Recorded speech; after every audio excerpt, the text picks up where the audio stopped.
मित्रों नमस्कार।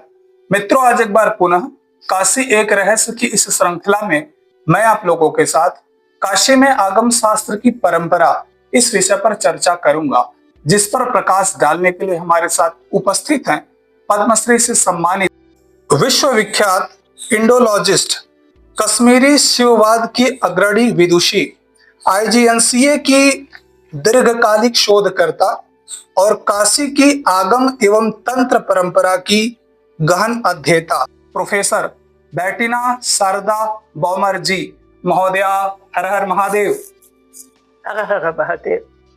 ये पिछले 5 दशकों से भारत में रहकर भारतीय दर्शन, कला और आध्यात्मिकता पर अद्वितीय कार्य कर रही हैं, जो कि मूल रूप से ऑस्ट्रिया की निवासी हैं।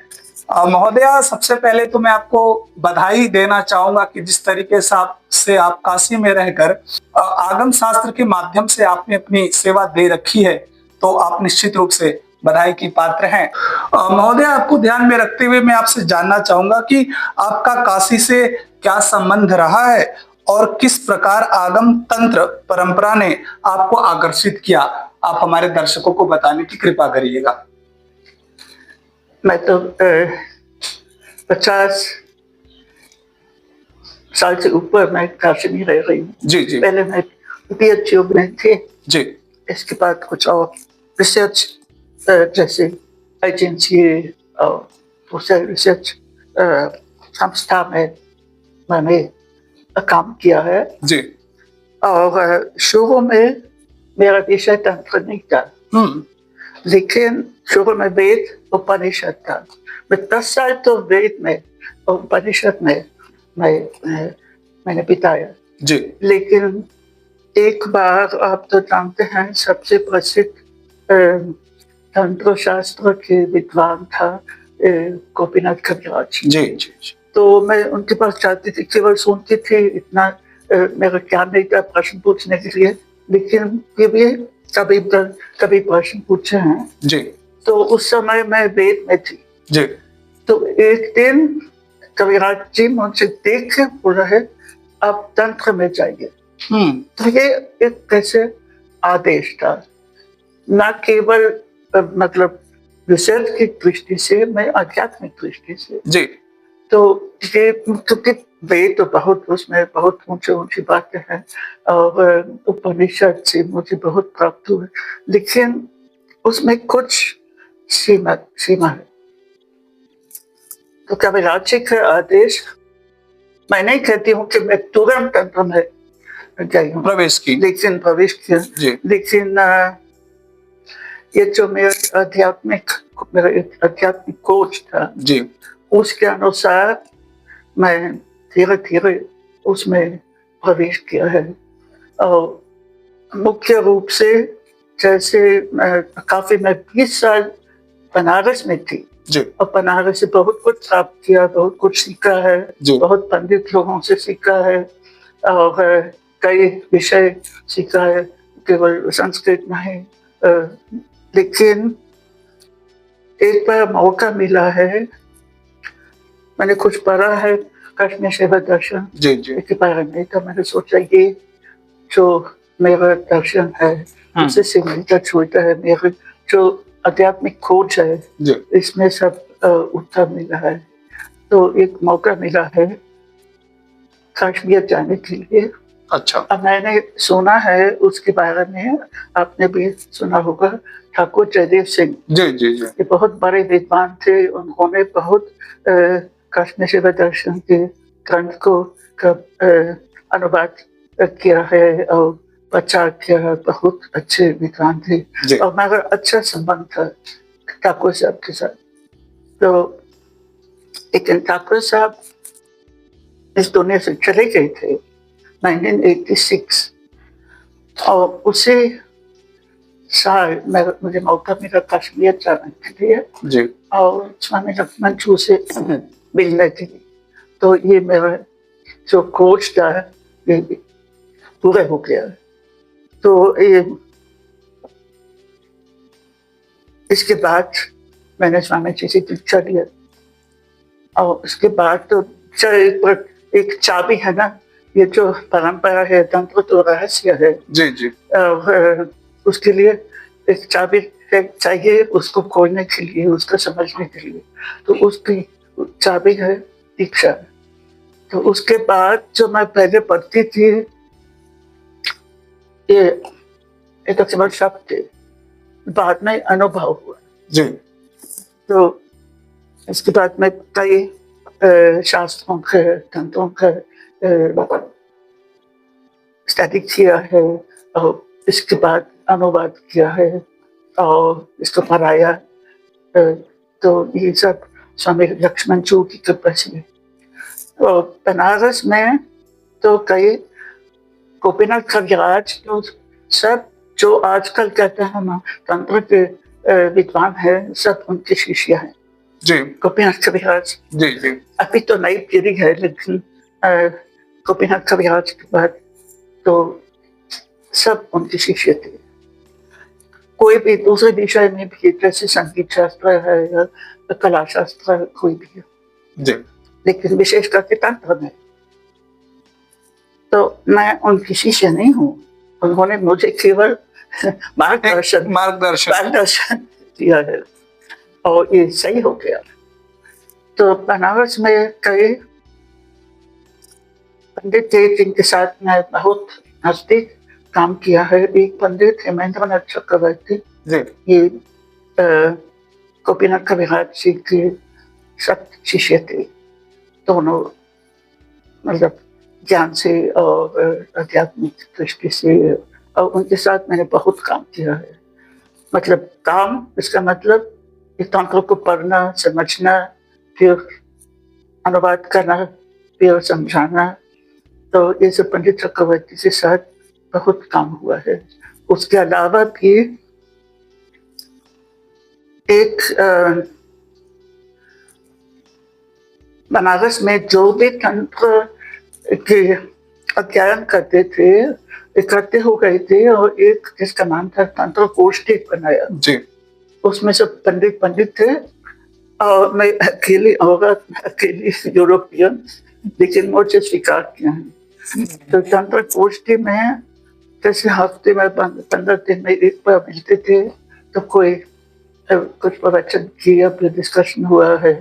तो उसमें जैसे परमहंस मिश्र थे और दूसरे और जो मोस्ट इम्पोर्टेंट प्रोफेसर त्रिपाठी, ये भी अभी 1 साल हो गया कि नहीं रहे, तो बहुत बड़ा लॉस है। लेकिन तब तक ये ही वास्ते पिलर। जी तो ये तंत्र गोष्ठी में भी बहुत कुछ शेयरिंग था, और जो भी बनारस में तंत्र पर शोध करते थे उसी में मिलते थे, शेयरिंग नॉलेज, बहुत अच्छा था। और एक और बहुत इम्पोर्टेंट पंडित पटुकनाथ शास्त्री थे। ये एक्चुअली उनका विषय यूनिवर्सिटी में था साहित्य, लेकिन उनकी परंपरा थी श्री विद्या, जो भास्कर राय की परंपरा में उनकी पारिवारिक संबंध भी था, और बहुत अच्छे थे। और मैंने उनसे सीखा नहीं, लेकिन मिलते थे और ऐसे सीखते थे। मैं उनकी शिष्य नहीं बनी, लेकिन वो भी मुझे मानते थे।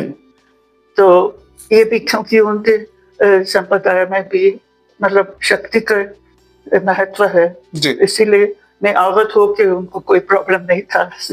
बाकी को ये औरत और यूरोपियन, ये तो नहीं हो सकता है। लेकिन धीरे में मुझे स्वीकार किया है। तो ये पटुकनाथ शास्त्री थे और बाकी जो पंडित उसमें तंत्र गोष्ठी में थे, उनके साथ मेरा बहुत अच्छा संपर्क था। धन्यवाद महोदय। आगे मैं आपसे जानना चाहूंगा कि आगम शास्त्र क्या है और काशी में इनकी परंपरा का स्वरूप किस प्रकार विकसित हुआ। आगम और तंत्र एक ही चीज है, केवल दो नाम है। आगम का मतलब है ये भगवान से शिव से आ गया, जी। आगम हमारे पास आ गया, इट्स रेवलेशन। जी।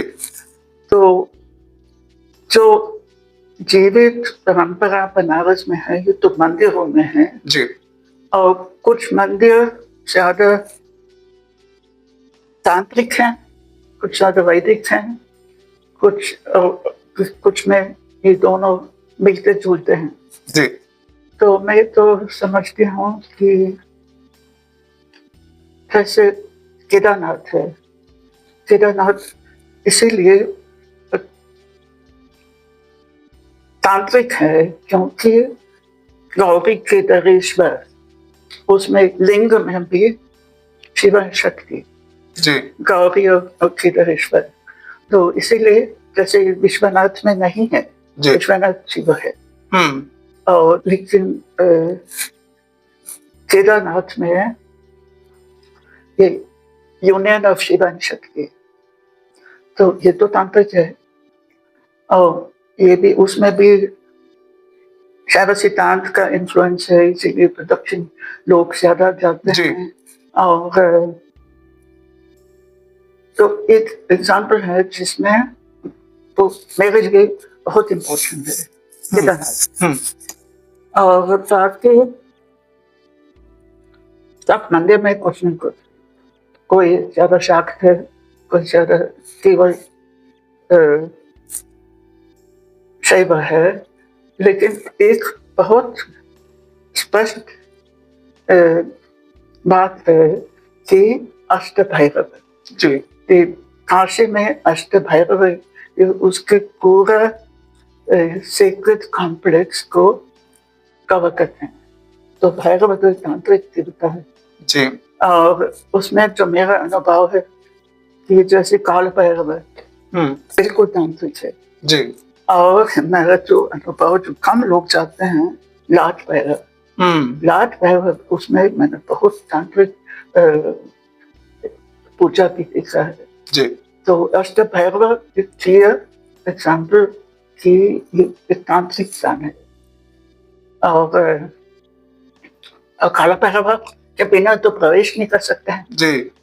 और बनारस में वापस नहीं आ सकते हैं, इसका मतलब प्रवेश है तंत्र से।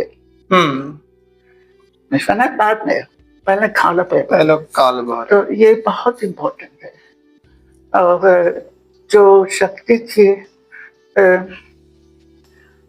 दृष्टि से उसमें दुर्गा जी और अन्नपूर्णा वो तो प्रसिद्ध हैं। उसके अलावा जो संकटा देवी है, और मेरे समझ में संकटा देवी, उसके गले में दो और देवियां हैं, एक सिद्धेश्वरी देवी, और ये पूरा तांत्रिक है, ये शाक्त है। सिद्धेश्वरी जो नाम भी चलता है, सिद्ध। जी। जी। और ये बहुत प्राचीन है, छोटा छिपा हुआ है, इतना प्रसिद्ध नहीं जैसे संकट थी। और ये काशी खंड में भी उसका वर्णन आता है, इसमें कूप है, चंद्र कूप, बहुत प्राचीन है। और ये देवी एकदम तांत्रिक है। और क्या उसमें पूजा, कोई विशेष पूजा मैं नहीं कह सकती हूँ, वो जो नॉर्मल पूजा मैंने देख रखी है। और एक और देवी है, उसके त्रिपुरा सुंदरी। त्रिपुरा सुंदरी। त्रिपुरा सुंदरी तो ये श्री विद्या तो पूरा शाक्ता है, लेकिन वहां मैंने पूजा नहीं देखा। ये ऐसे लोग दर्शन करते हैं, कोई पूजा नहीं, कोई विशेष पूजा नहीं। विशेष पूजा तो संकट में है। और सिद्धेश्वरी मैंने पूजा देखा है, लेकिन उसकी विशेषता मैंने नहीं देखा है। तो ये सब एक बात मुझे कहना है, मैं काशी में 50 साल से ज्यादा रह रही हूँ, और मेरा बहुत लगन है, बहुत प्रेम है, लेकिन मैंने काशी के ऊपर भी काम किया है। जैसे कुछ रिसर्च को आते हैं अमेरिका से लोग, जैसे अध्याना एक और रिसर्च करते हैं, फिर किताब लिखते हैं। मैं काशी के ऊपर कभी नहीं काम किया। काशी मेरा क्षेत्र है, ये जो बेसिस है, उसके ऊपर बहुत कुछ हो सकता है जी। लेकिन मैंने उसका ऑब्जेक्ट ऑफ रिसर्च। और ये मुझे ये लगता है जैसे कोई किसी चीज से बहुत प्रेम है, जैसे वो आदमी हस्बैंड वाइफ एक दूसरे के ऊपर रिसर्च नहीं करते हैं, जी जी ये एक दूसरे प्रकार का संबंध है। इसलिए मैंने कभी काशी के ऊपर कोई न आर्टिकल लिखा है, न किताब लिखा है, जो मैंने लिखा है वो सब तंत्र के ऊपर है।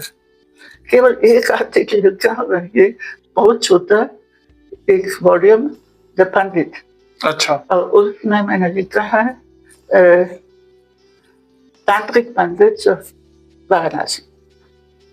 तो उसमें मैंने थोड़ा सा उसके इतिहास और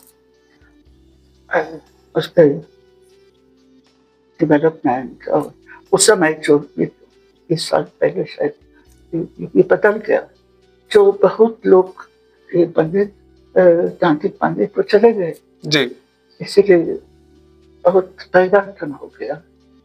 लेकिन नहीं तो मैं काशी के ऊपर कुछ नहीं लिखा है, काशी में लिखा, काशी के ऊपर नहीं, काशी में आपने लिखा। काशी में ये जैसे एक क्षेत्र है ना जी एक क्षेत्र, जैसे मैं दिल्ली में बैठ के मैं ये सब किताब नहीं लिख सकती, उसमें वातावरण बिल्कुल अलग है। और यहाँ वातावरण जो भी डिस्टर्बेंस है, जो भी, ये कोई बात नहीं, लेकिन इसका आधार है शिव, शिव सब जगह है। और इसलिए यहाँ जो प्रेरणा मिलती है वो दिल्ली में नहीं मिल सकते हैं, ना बैंगलोर में, पता नहीं। तो ये फर्क जैसे कि जो मुझे प्रेरणा मिली है, जी ये सब अब तो सही मुख्य प्रेरणा तो गुरु से है। इसीलिए जो स्वामी लक्ष्मण जो आपके गुरु रहे, मेरे गुरु, तो इसी परंपरा में मैंने जो तंत्र का अनुवाद किया है, जी पढ़ाया भी है, जैसे नेत्र तंत्र है, भरत ऋषि का तंत्र, अभी मैं स्वच्छंद तंत्र पर काम कर रही हूँ। तो जो अद्वैत तंत्र है शैव दर्शन में, उसी के ऊपर मैं काम करती हूँ। महोदय, आगे मैं आपसे जानना चाहता हूँ कि काशी को एक योगिनी तांत्रिक शक्तिपीठ के रूप में कैसे समझा जाना चाहिए?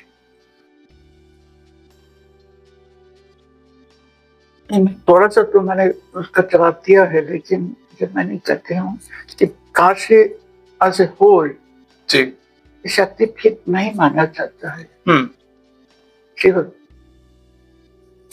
शैव शक्ति तो है अलग अलग मंदिरों में, जैसे ये है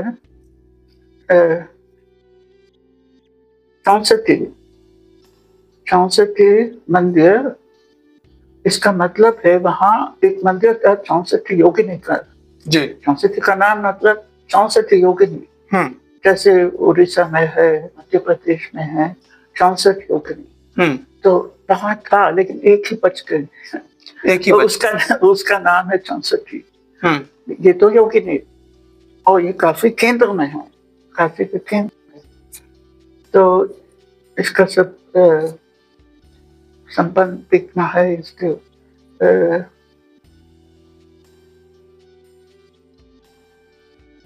तो योगिनी के कई अर्थ है ना, एक तो देवता और एक जो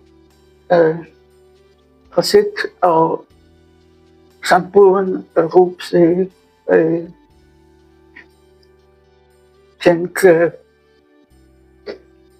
जैसे आनंदमयी माँ, एक औरत जो एकदम ऊंचे स्तर पर पहुंच गई आध्यात्मिक।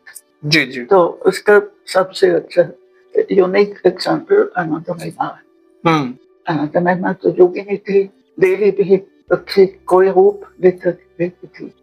तो आनंदमयी क्यों बनारस में और ये जो क्षेत्र चुन लिया अपने आश्रम के लिए बताने पर, ये भी एक्चुअली सीधा क्षेत्र, तो ये बहुत पवित्र क्षेत्र है। जी।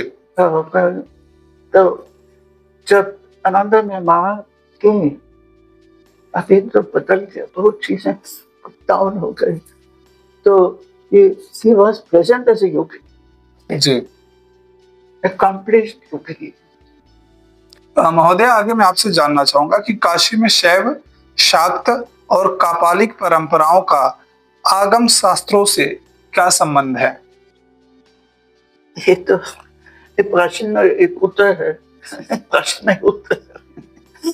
क्योंकि लेकिन पहले एक बात, ये कपालिक कोई नहीं कहता है, यहाँ तो से अघोर अघोर अघोर अघोर जैसे किनारा। जी जी। ये लोग अपने को नहीं कपालिक कहते हैं, अघोर। तो ये गलत है। तो मैंने उनके साथ भी काम किया है एक तो, और मेरा मौका था जब बहुत पहले, ये अघोरेश्वर भगवान राम थे, बहुत प्रसिद्ध महात्मा। तो मैंने उनका दर्शन किया। उस समय मुझ में कुछ समझ में नहीं आता, लेकिन केवल दर्शन करने से बहुत प्रभावित हो गई जी। उसके बाद बहुत साल बाद मैंने उनके शिष्य का से मिले और उनसे संपर्क हो गया, बहुत अच्छा संबंध हो गया।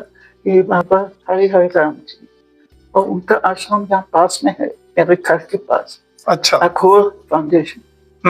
और ये उस परंपरा के असली रिप्रेजेंटेटिव हैं और बहुत अच्छे हैं। तो कपालिक मत यूज करिए, अघोर। अघोर ये हमारे कश्मीर शैव दर्शन से संबंधित है, मतलब तंत्र से, क्योंकि अघोर एक शिव का रूप है, जैसे पंचमुखी। और अघोर जैसे जिस तंत्र पर मैं अभी काम कर रही हूँ, स्वच्छंद तंत्र, स्वच्छंद भैरव, उनका नाम भी अघोर। तो उनका मंत्र, तो ये मंत्र हमारा सिंह जी, अघोर मंत्र। तो ये एक चिन्ह है कि कौन से परंपरा से मिलती है। अगर मंत्र सेम है तो एकदम मिलते जुलते हैं। तो आगम, और आपने क्या पूछा? आगम मैंने पूछा था काशी में शैव, शाक्त और कपालिक, जिनको कि आप अघोर कह रही हैं, परंपराओं का आगम शास्त्रों से क्या संबंध है? आगम शास्त्र तो आधार है, आगम शास्त्र आधार है। इसके बिना देखिए, वेद में रुद्र है, लेकिन जो हम आजकल शिव समझते हैं, शिव की पूजा करते हैं, ये वैदिक नहीं है जी, ये आगमिक है। इसका आधार है तंत्र और आगम। और हमारे भी अद्वैत शैव दर्शन है, इसमें शिव शक्ति की एकता है, शिव शक्ति एक है जी, अद्वैत है। तो इसमें ऐसे शाक्त है, ये शैव है, बिना शक्ति भी नहीं हो सकता है, और शक्ति बिना शिव भी नहीं हो सकती है। तो ये तो परस्पर संबंध है। आगम शास्त्रों में दीक्षा, मंत्र, यंत्र और पूजा विधान का क्या आधार है? ये तो मेन कंटेंट है। ये पूजा तो सब रिचुअल आगम से आता है। और एक प्रश्न था जब मैं तंत्र कोर्स में मैंने भाग लिया है। आजकल 2 प्रकार के शोध जी, एक तो यूनिवर्सिटी का स्कॉलरली और एक आध्यात्मिक जी, या दोनों मिला के। तो जैसे गोपीनाथ कविराज थे, उन्होंने दोनों मिलाया, दोनों प्रैक्टिकल एंड थ्योरेटिकल जी, शास्त्र और साधना। तो एक प्रश्न है, वो आगम में बाबा कहते हैं बिना दीक्षा कुछ नहीं कर सकते जी, ना पूजा के लिए आधार अधिकार है, अधिकार वहाँ कोई जाति भेद कुछ नहीं है। लेकिन दीक्षा, तो बिना दीक्षा, पहले भाषण तक मैं अपने गुरु से मुझे स्वामी लक्ष्मण जो मैंने पूछा है मेरे बहुत बड़ा है, लेकिन बिना दीक्षा ये समझ में आता है उन्होंने करना है। तो उनसे दीक्षा लिया, तो उसमें बहुत अंतर है। जैसे मैंने बोला है, ये चाबी है जी जी। उसका रहस्य खोलने के लिए, उसको समझने के लिए। तो केवल स्कॉलर होने से कहीं ऑक्सफोर्ड में बैठ के या जर्मनी में बैठ के बिना दीक्षा उसमें नहीं प्रवेश कर सकते हैं। ये तो आगम कहते हैं जी। और दीक्षा में बहुत बड़े बड़े अध्ययन आगम, जैसे ये जो मैं अभी पढ़ती हूँ पूरा इतना मोटा हो रहा है। तो दीक्षा के अंदर इतना प्रैक्टिस है, इतना पूजा, और बिना दीक्षा के आप कुछ नहीं कर सकते। नहीं। आगमों में शिवत्व या शक्ति की अनुभूति का जो मार्ग बताया गया है वह काशी की साधना भूमि से कैसे जुड़ता है? नहीं, आप तो खुद जानते हैं कि काशी में कई किस्म के संप्रदाय जो आध्यात्मिक जी। संप्रदाय है, कोई वैष्णव है, कोई शैव है, कोई शाक्त है, कोई, तो इट डिपेंड्स ऑन, ये तो सब एक नहीं है। लेकिन सबके लिए शिव है। शिव के बिना कोई नहीं। लेकिन सो अलग अलग के अपना, जैसे किसी का गुरु किसी का संप्रदाय का है, कोई दूसरे संप्रदाय का है, सब कुछ है हमारे पास। बौद्ध भी है, जैन भी है और वैष्णव भी है। तो ये अलग अलग की साधना अलग है, लेकिन बिना शिव कुछ नहीं। बिना शिव कुछ नहीं। आज के समय में आगमिक परंपरा किस प्रकार समझी जानी चाहिए? रहस्यवाद, दर्शन या आध्यात्मिक अनुशासन के रूप में? ये एक मेरा कर्तव्य है जी, क्योंकि मैं अभी 85 साल की हूँ, अभी बहुत काम नहीं कर सकते, लेकिन आजकल की परिस्थिति दुनिया में जिसमें आध्यात्मिक कुछ रास्ता चाहिए, इससे इतना लड़ाई होता है, युद्ध होता है, और कोई रास्ता नहीं, हम लोग सब एक हैं। तो इसके लिए जो फिलॉसफी है, जो प्रतिविज्ञान दर्शन है, कृत्य दर्शन है, उसके लिए बहुत सहायता कर सकता है। लेकिन मेरा प्रयास है, जब मैं पढ़ाती हूँ, टेक्स्ट को पढ़ाती हूँ, उसका प्रयोग आजकल की परिस्थिति में, इंडिया में हो या बाहर, ये बहुत आवश्यक है। और उसको डेवलप करने के लिए मैं कोशिश करती हूँ थोड़ा थोड़ा, और जो भी मैं पढ़ाती हूँ, जैसे कोई नेत्रतंत्र है, तो इसी दृष्टि से कि ये आजकल के परिस्थिति में भी हमको आध्यात्मिक मार्गदर्शन दे सकते हैं। और ये क्यों तंत्र, क्यों पीछे बहुत शायद पूरा एक शताब्दी सब, जैसे स्वामी विवेकानंद कहते थे वेदांत can solve all the problems, लेकिन मैं नहीं मानती हूँ, क्योंकि वेदांत तो सृष्टि के ऊपर इतना नेगेटिव अप्रोच है, ये सब मिथ्या है, ये आजकल हम नहीं मान सकते हैं। और वो केवल हम संन्यास ले लो, हिमालय में बैठ के अपने साधन, ये नहीं चलेगा, क्योंकि आजकल जो लोग किसी भी परिस्थिति में रहते हैं, उसी परिस्थिति में भगवान को प्राप्त करना चाहिए। ऐसा नहीं कि सब सन्यासी नहीं बनेंगे। और ये जो दर्शन है, ये भी अद्वैत, लेकिन शिव अद्वैत है। तो इसी दर्शन के अनुसार कोई भी इसको प्रैक्टिस कर सकते हैं, ये कोई लिमिटेड नहीं है जी, केवल इंडिया में नहीं, ये पूरी दुनिया का कुछ बहुत आवश्यक है। महोदया, आगे मैं आपसे जानना चाहूंगा कि क्या आप मानती हैं कि काशी में आगमिक परंपरा आज भी जीवित रूप में विद्यमान है? यदि हाँ तो कैसे?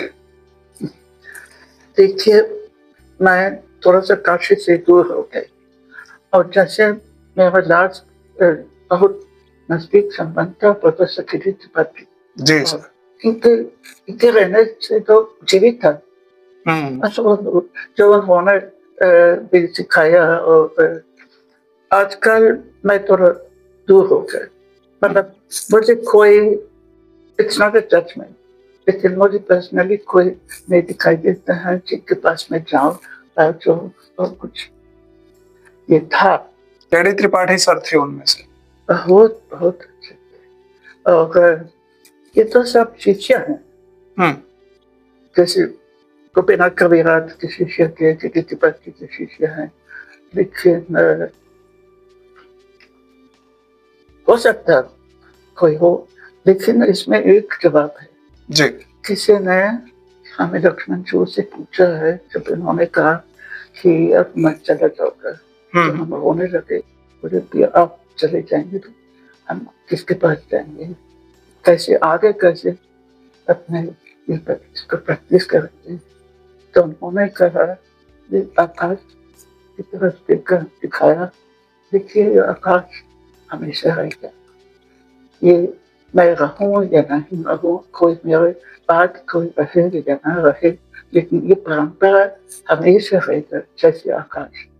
और ये मुझे इतना सुंदर था क्योंकि आकाश के दोनों उपनिषद में और तंत्र में akash is a symbol of consciousness, chaitanya, chitta. जी। तो यदि हम उसी से मिलते हैं तो कोई जरूरत नहीं है कि इस दुनिया में कोई है या नहीं है, आकाश हमेशा है। महोदय, आगे मैं आपसे जानना चाहूंगा कि काशी में आपका अनुभव कैसा रहा? देखिए, जब मैं 50 साल के ऊपर यहाँ में रहे, जी। और पापा न केवल विदेशी, मैं कुछ दिल्ली से लोग आते हैं, बाप रे यार कैसे इसमें शहर में रह सकते हैं, इतने भीड़ है, माशाल्लाह, हल्ला गुल्ला ये वो। अब मैंने ये नहीं समझा सकती हूँ मैं क्यों, मुझे भी हल्ला नहीं पसंद है, जी। लेकिन क्यों मैं अभी भी मैंने अपनी ऑटोबायोग्राफी लिखा है, उसमें भी मैंने 20 साल के बाद फिर मुझे जाना पड़ा यूरोप के बाहर जॉब प्रोफेसरशिप और ये सब। जी जी जी। लेकिन मैंने कहा मैं वहाँ के प्रोफेसर बन चुकी, ये मैंने छोड़ दिया, मैं मुझे काशी वापस जाना है। और कोई ना ना तो पैसा की दृष्टि से, ना कोई फेम कि मैं प्रसिद्ध हो जाऊं, कुछ नहीं, लेकिन उसका आकर्षण, मैं उसको छोड़ के मैं वापस आ गई। और ये जैसे मैंने बोला है, मुझे यहाँ प्रेयर मतलब इतनी इंस्पिरेशन मिलता है जी। जो मैंने लिखा है, मैं यहाँ लिखा है, तो कुछ तो हिमालय में भी लिखा है, लेकिन जैसे मैंने बोला है दिल्ली में नहीं लिख सकते हो, और यूरोप में अलग दूसरे भाव में। और ये मुख्य कारण तो ये है कि शिव सब व्याप्त है, जी। कोई देख सकता है या नहीं देख सकता है, कोई अनुभव कर सकता है या नहीं कर सकता, लेकिन इसीलिए मैं शिवरात्रि को काशी को नहीं छोड़ सकती। शिवरात्रि को, शिवरात्रि इसीलिए शिवरात्रि में इतना स्पष्ट है कि हर कंकर कंकर में शंकर, और सब लोग शंकर बनते हैं। इतने मतलब इसका इतना भाव है, और लोग शायद देखना से रैशनली, लेकिन उसमें सब शिव है, इसीलिए लोग आते हैं और यहाँ मनाने के लिए। तो इसीलिए मैंने छोड़ा नहीं। आपकी बहुत सारी पुस्तकें हैं महोदया, उन पुस्तकों पर आप जरा प्रकाश डालिएगा। कौन? आपकी बहुत सारी पुस्तकें हैं, उन पुस्तकों के विषय में आप हमारे दर्शकों को बताने की कृपा करें। वही मैं इसका आधार था तंत्र। जी। तंत्र का अनुवाद करना, पब्लिश करना, संस्कृत में अनुवाद और इसका व्याख्या। ये जैसे नेत्र तंत्र है या फिर स्वतंत्र तंत्र है और राहत शिक्षिका और विज्ञान भैरव, सबसे प्रसिद्ध विज्ञान भैरव मैंने भी उसका अनुवाद किया है इंग्लिश और जर्मन भाषा में, जो मेरी भाषा है। और उसको कई बार कोर्स देती थी, बहुत 20 साल से। तो विज्ञान भैरव बहुत इम्पोर्टेंट है। और मेरी सबसे प्रसिद्ध पुस्तक जर्मन भाषा में विज्ञान भैरव का अनुवाद और व्याख्या, उसका 1800 कॉपी बिक चुकी है। ताकि मेरे इतना नहीं बिकता है, ये कोई बेस्ट सेलर नहीं है, लेकिन विज्ञान भैरव बहुत इतना बार इसको रिप्रिंट करते हैं। और तो ये तो मेरे लिए आधार है। और फिर जो मैंने अपने आत्मकथा लिखा है, इसीलिए ये सब चीज को इकट्ठे करना है, और जो स्मृति है उसको फिर इकट्ठे करके फिर भूल सकते हैं। और जिनको रुचि है वो पढ़ सकते हैं उसमें। महोदय, मैं आपसे आगे जानना चाहूंगा कि वैदिक परंपरा और आगमिक परंपरा में क्या प्रमुख अंतर और पूरकता दिखाई देती है? ये मैंने आपसे कहा कि ये इसके लिए 1 महीने बैठेंगे, डिस्कस करेंगे। ये 1 घंटा में नहीं हो सकता है। मैं फिर भी कुछ बता दें। नहीं, इतना शॉर्ट टाइम नहीं हो सकता। मैं बता सकती हूँ, लेकिन आप 1 हफ्ता के लिए आइए, फिर मैं बताऊंगी। महोदय, आपके पास समय का अभाव रहता है, और अभी आपने बताया कि आपकी जो उम्र है वो 85 वर्ष हो चुकी है। इसके बाद भी मेरे द्वारा एक बार प्रार्थना करने मात्र से ही आपने जो मुझे अपना सानिध्य प्राप्त करने का शुभ अवसर प्रदान किया, उसके लिए मैं आपको प्रणाम और धन्यवाद करता हूँ। हर हर महादेव। हर हर महादेव।